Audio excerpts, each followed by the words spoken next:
টি-20 বিশ্বকাপ 2026-এ বাংলাদেশ অংশগ্রহণ করবে না। হ্যাঁ, আপনি ঠিকই শুনছেন। আইসিসির দেয়া 24 ঘন্টার আলটিমেটাম শেষ হবার আগেই বাংলাদেশ এই সিদ্ধান্তে উপনীত হয়েছে। মানে বাংলাদেশ এই সিদ্ধান্ত আগে থেকেই ছিল।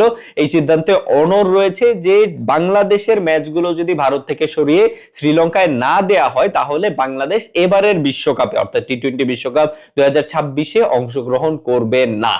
আজকে বাংলাদেশ ক্রিকেট বোর্ড, বাংলাদেশ ক্রীড়া মন্ত্রণালয় এবং বাংলাদেশ জাতীয় ক্রিকেট দলের প্লেয়ারদের মধ্যে একটা মিটিং হয় এবং মিটিং এ সার্বিক পরিস্থিতি নিয়ে আলোচনা করা হয়। মূলত ভারতে বাংলাদেশের নিরাপত্তা ইস্যু, বাংলাদেশ সরকার কি চাচ্ছে, এই সব কিছু নিয়ে আলোচনা করা হয় এবং আলোচনা শেষে বাংলাদেশ ক্রিকেট বোর্ড তাদের পূর্বের সিদ্ধান্তেই অনড় থাকে যে বাংলাদেশের ম্যাচগুলো ভারত থেকে সরিয়ে শ্রীলঙ্কায় না দেয়া হলে টি-20 বিশ্বকাপে বাংলাদেশ অংশগ্রহণ করবে না এবং এইটাই বাংলাদেশের আলটিমেট সিদ্ধান্ত।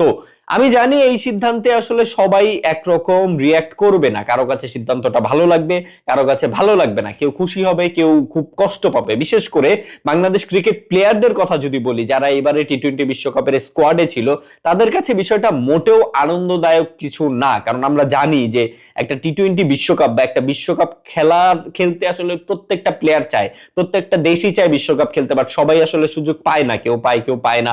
বাংলাদেশ এখানে টি-20 বিশ্বকাপে সুযোগ পেয়েছিল, সুযোগ পেয়েও এইসব ইস্যুর কারণে আসলে শেষ পর্যন্ত যদি টি-20 বিশ্বকাপ বাংলাদেশের খেলা না হয়, অবশ্যই সেটা বাংলাদেশি ক্রিকেট প্লেয়ারদের জন্য যথেষ্ট কষ্টদায়ক এবং শুধুমাত্র প্লেয়ারদের জন্য না, বাংলাদেশি ক্রিকেট দর্শক হিসেবে, বাংলাদেশ ক্রিকেট ভক্ত হিসেবে আমাদের জন্য বিষয়টা যথেষ্ট কষ্টদায়ক। ইভেন আমি ব্যক্তিগতভাবে এই সিদ্ধান্তে দুই ধরনের ফিল করতেছি।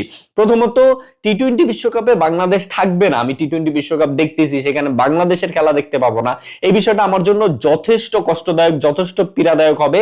আবার অন্যদিকে ভারতের আগ্রাসনের বিপরীতে বা ভারতের অনৈতিক চাহিদার বিপরীতে বা আইসিসির এই এই এই ধরনের একপাক্ষিক চিন্তা ভাবনার বিপরীতে এসে বাংলাদেশ যে এরকম শক্তভাবে দাঁড়াইতে পারছে, বাংলাদেশ যে ভারতের কাছে মাথা নোয়ায় নাই, বাংলাদেশ যে তার সম্মান রক্ষা করছে, এই বিষয়টাতে আবার আমি যথেষ্ট খুশি হয়েছি। আলটিমেটলি আমরা এইটাই চাচ্ছিলাম যে বাংলাদেশকে যেই ভারত সারা জীবন নেগলেক্ট করে গেছে, যেই বাংলাদেশকে সারা জীবন ভারত দমায় রাখতে চাইছে, সেই বাংলাদেশ এখন যে মাথা উঁচু করে দাঁড়াইতে শিখছে, বাংলাদেশ সেই বাংলাদেশ যে এখন ভারতের চোখে চোখ রেখে কথা বলতে শিখছে, সেই বাংলাদেশ এখন ভারত এবং ভারত দ্বারা পরিচালিত আইসিসির অনৈতিক চিন্তা ভাবনার বাহিরে যে তাদের নিজেদের চিন্তা ভাবনা উপস্থাপন করতে পারছে, নিজেদের কথা, নিজেদের দাবি উপস্থাপন করতে পারছে এবং নিজেদের দাবিতে যে বাংলাদেশ যে অনড় থাকতে পারছে, এই বিষয়টা বেশ আনন্দদায়ক। কিন্তু তারপরও ওই একটু কষ্ট তো থেকেই যায় যে আইসিসি, ইন্টারন্যাশনাল ক্রিকেট কাউন্সিল, যে ইন্টারন্যাশনাল ক্রিকেট কাউন্সিলর আসলে ক্রিকেট খেলুড়ের প্রত্যেকটা দেশের সুযোগ সুবিধার কথা চিন্তা করার কথা, যে আইসিসির আসলে সত্যিকার অর্থেই ইন্টারন্যাশনাল হবার কথা, সেই আইসিসি আসলে ভারতের গোলামি করে গেল, সেই আইসিসি আসলে ভারতের পক্ষেই থেকে গেল, সেই আইসিসি ভারত দ্বারাই নিয়ন্ত্রিত থেকে গেল। এই বিষয়টা অবশ্যই কষ্টদায়ক এবং এইটা আজকে বাংলাদেশের সাথে হয়েছে, এটা পরবর্তীতে হয়তো অন্যান্য দেশের সাথে হবে। যাকে সেসব কথা, এখন মূল বিষয় হচ্ছে এখনো অবধি বাংলাদেশ ক্রিকেট বোর্ড, বাংলাদেশ ক্রীড়া মন্ত্রণালয় পুরোপুরি হাল ছাড়ে নাই। আমরা এখনো অবধি আশাবাদী যে আইসিসি আমাদের সাথে সুবিচার করবে, আমাদের যৌক্তিক দাবি মেনে নিবে।